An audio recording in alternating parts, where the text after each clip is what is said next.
Hello everyone, this is Zafar Abundancewala and you're watching Abundance Show on Global Abundance Organization GAO TV.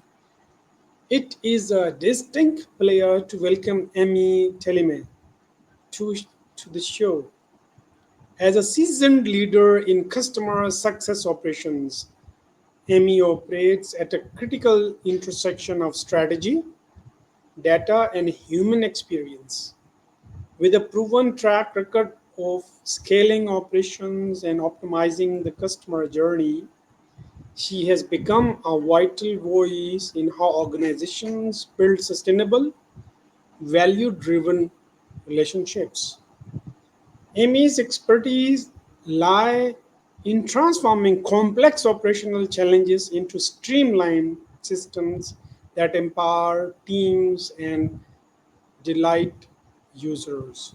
Today, we explore her insights on leadership, the evolving landscape of customer success, and how an abundance mindset can redefine operational excellence in modern era.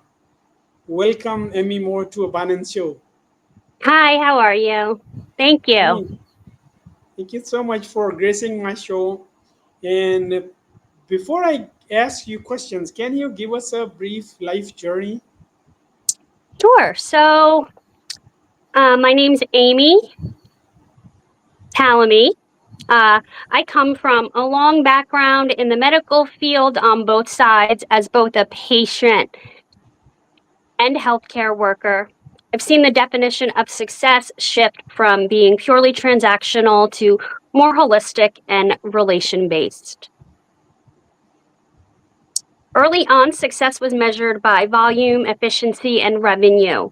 And over time, I've learned those metrics only matter if they ultimately support better care and sustainability systems for the people using them. Wow. Thank, thank you so much. And now You're welcome. I'll be. Do you have something more to share, life as far as your life journey is concerned, or I can ask questions? Yes. Now, this isn't, can I start over that question? Yeah, let me. This is like I'll ask you. The first question is the. It's about the evolution of success. With Okay. your with your extensive background in customer success operations, how have you seen the definition of success evolve from a purely transactional metric to a more holistic relationship based outcome? Coming from a long background in medical field on both sides as a healthcare worker and patient, I've seen that definition of success shift from transactional to more holistic. Early on, success was measured by volume, efficiency, and revenue. Over time, I've learned those metrics only matter if they ultimately support better care and sustainable systems for the people using them. My current definition of success is centered on the understanding, not just what a practice offers, but what it actually needs to function effectively for both the providers and the patients.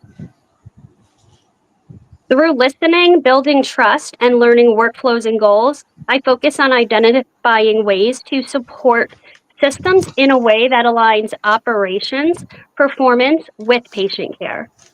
That often means helping to shape solutions that fit the reality of the practice rather than applying a one size fits all approach. To me, success isn't just revenue, it's a sustainable impact helping create systems where people understand the why behind what they're doing, because that alignment leads to better outcomes for everyone aligned.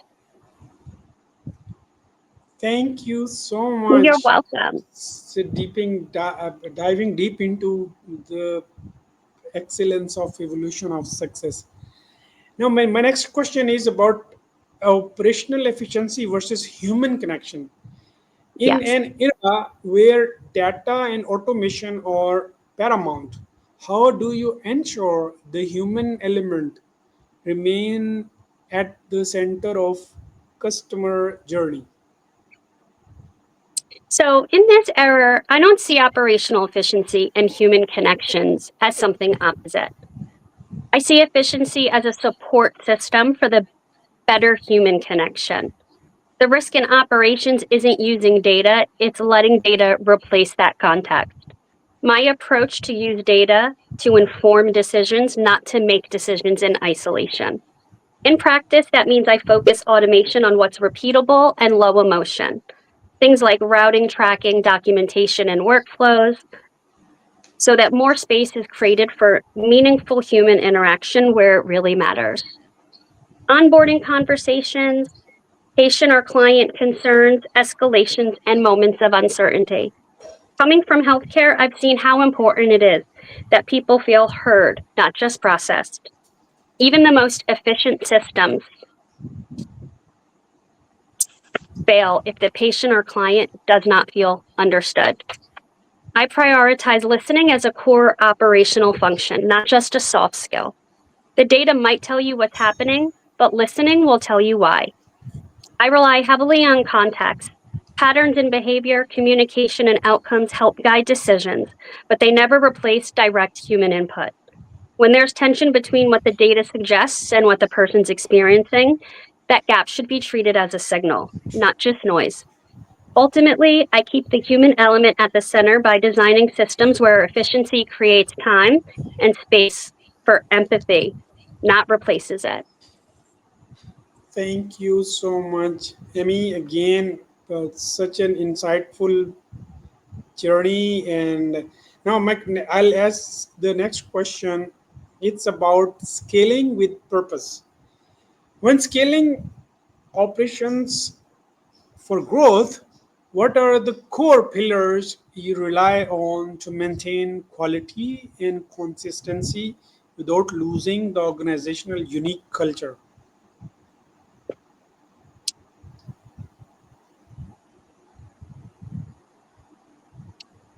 Clarity, adaptability, and alignment. So, clarity comes from having a well defined principle, not just processes, so that teams understand the why behind the work and not just the how. It allows decision making to stay consistent even as complexity increases. Adaptability is about building systems that can evolve. Scaling inevitably introduces change, so I prioritize flexible workflows that can adjust without losing structure or quality. Alignment assures that as a team grows, everyone's still working towards that same definition of success, one that balances operational performance with customer or patient outcomes. Without that alignment, scale often leads to fragmentation rather than growth. Thank you so much. My next question is it's about abundance perspective in operations. In operations, we often focus on constraints, time, budget, resources. How can shifting to an abundance mindset help operational leaders find creative solutions where others only see limitations? So, shifting to an abundance mindset, instead of focusing on limitations like budgets, time, or resources, encourage leaders to ask what becomes possible if those constraints are reframed. In practice, I've seen this lead to more creative and sustainable outcomes and solutions, like simplifying processes instead of adding resources, empowering customers and patients through better education and self-service, or redesigning workflows to reduce friction rather than increasing headcount. An abundance mindset doesn't ignore constraints, it reframes them as design problems rather than fixed barriers. That shift often reveals solutions that would otherwise be overlooked in a scarcity driven environment. Thank you so much for giving us your insight on abundance and how abundance mindset can change the whole scenario. The future of customer experience is my next segment, and this one the last one. Looking ahead, What emerging trends in customer operations do you believe will have the most significant importance on how businesses create long term value for their communities? So I'm all about prevention. So instead of reacting to issues after they occur, organizations are increasingly able to anticipate needs, identify these risks earlier, and guide customers or patients towards better outcomes before problems escalate. However, the real impact won't come from automation alone. It will come from how well organizations balance technology with trust. The future of customer experience will belong to companies that use intelligent systems to enhance human connection, not replace it. Long term value will be created by organizations that can combine personalization at scale with a genuine understanding centered around not just what practices feel, but what they need to function both for their providers and patients. Thank you so much, Amy, for your time You're welcome. and the sharing. Amy, thank you so much for your joining us today and sharing such a deep dive into the world of operation and customer success. It it is rare to find a leader who can balance the cold perception of data with the warm necessity of human connection so effortlessly. Your insight on how streamlined system actually create the space for more meaningful engagement are powerful reminder that excellence is often found in details. We truly appreciate you bringing your expertise to our global community and helping us look at the operational strategy through the lens of growth, abundance. We look forward to seeing the continued impact of your work. Thank you so Thank much you being very part much of for this. having me. Thank you. And lastly, I'd like to ask, is there any chance that we can evolve a whole bunch of community as of your effort, as you're working for medical field? Absolutely. I would be glad to talk to you more. And is there any conference that we can kick that could be a global conference on the efforts you are doing, and or like I mean your new learning for psychology also? Yes, I'm open to learning more and connecting and sharing where I can. That's cool. And when are we seeing next? We will have to get something on the schedule. Okay, cool. That's fantastic. Thank you so much, Amy. I All mean, right. you Well, be thank you for having me. thank you for gracing my show and giving Thank us you. gems of words of wisdom. Thank you so much, and see you Have a soon. great day. Really, and bye Bye bye. bye.